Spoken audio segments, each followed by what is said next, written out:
Dona Magda, a minha matéria hoje é uma matéria para reflexão de todos nós. Saíram os dados dos acidentes de automóveis e motocicletas aqui no Rio Grande do Sul e se comemora muito saudavelmente o número de redução dos acidentes de carro, caíram 14%, mas preocupa, e esse é o embasamento da minha matéria, que os motociclistas, o número de mortes não reduziu em nada, mesmo com a pandemia. E aí para a matéria para justificar. Os carros realmente diminuíram a circulação de veículos, porque estivemos segregados vários dias aí, se consegue entender e não há movimentação. Mas quando tu partes para a análise do motociclista, é um dado muito preocupante, porque primeiro se tinha a mística, que quem provocava o acidente dos motociclistas eram os automobilistas, vamos chamar assim, né? E o que se viu agora é que mesmo com um número reduzidíssimos de carros, não aconteceu essa redução com eles. Em relação aos motoqueiros, né, no qual me incluo, tem que se fazer uma leitura própria. Se aumentou o número de motoqueiros, lógico, porque agora até virou uma atividade profissional múltipla, né? Se aumentou então o número de motoqueiros.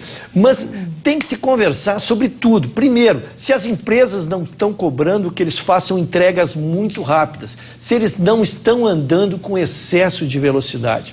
Segundo, os motoqueiros eles usam pela pressa, a gente vê e vocês passem a observar, eles botam o capacete porque é obrigatório, mas o que segura o capacete é uma alça que fica aqui e eles deixam ela aqui para fazer ligeiro. Aquilo ali, ao mínimo acidente, o capacete se projeta e eles morrem. Por isso que se projeta o capacete. O certo seria aqui. Não cai nunca, dona. Eles podem perder o pescoço.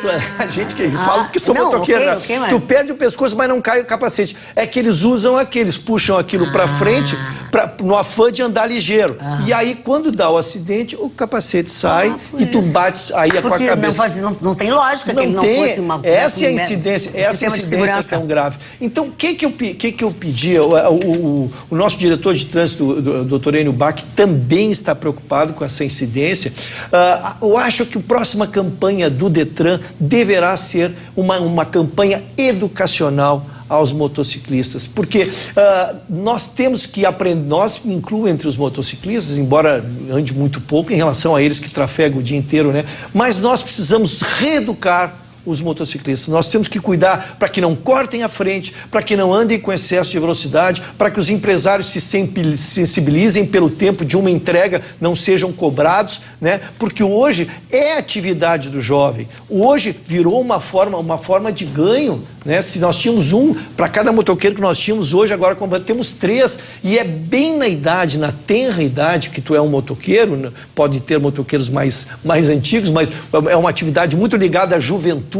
Então, nós precisamos que a juventude, que ainda não tem aquela formação intelectual, que ainda não tem aquela maturidade para saber que às vezes andar um pouquinho mais devagar, né, é importante. Pois não. De quanto é essa pesquisa, Russo? Do semestre. Desse semestre. Mas tem que computar aí também que triplicou o número de motociclistas com a história da teleentrega, né? Que esse serviço e aí é mais rápido ainda eles andam. Eu considerei, dona Magda, mas eles estão andando agora, porque o grande vilão do motoqueiro, se tu conversares, para mim que sou motoqueiro desde os meus 18 anos, sempre era o automóvel. Porque o motorista não respeita a moto.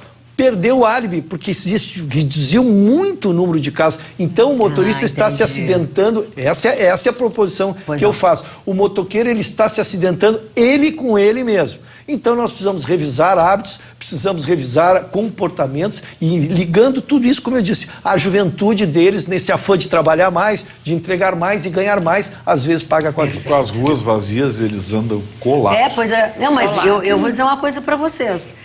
Eu já vivenciei em 2 oportunidades nesse período de eu entrar numa rua que tem só mão para lá e vir um motoqueiro na minha direção. Eles andam por cima da calçada. A mão é para lá, ele vem... Isso já aconteceu na frente da casa da minha mãe, de ele vir na contramão na calçada. Mas também saímos gritando assim, que se não caiu ali na frente, caiu depois de susto. Caiu de susto. Caiu de susto, com 2 loucas. Não, absurdo, né? Na contramão podia ter atropelado alguém. Olha, só um segundo. Desculpa.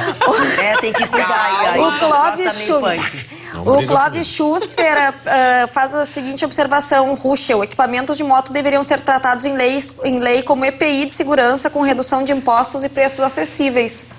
Pois é, se for para fins profissionais. É uma previsão legal. O equipamento de segurança de moto tem previsão legal. Tem previsão legal? Sim. Então o seu Clóvis tem previsão legal. Porque... Especialmente por ser instrumento obrigatório. Exato. Porque na questão das mortes, Ruxa, eu tenho uma questão, porque em relação aos carros, o número de mortes diminuiu, apesar do número de acidentes não. O que acontece é que a tecnologia dos veículos evoluiu muito. Então um acidente, até mesmo de média gravidade, o carro consegue comportar a ponto de que, claro, você vai se lesionar, vai ter ali um machucado mais grave, mas um caso que há 20 anos acabaria em morte, hoje o airbag, o freio, o sensor, os carros conseguem. Coisa que a moto, ainda o para-choque da moto continua sendo o piloto.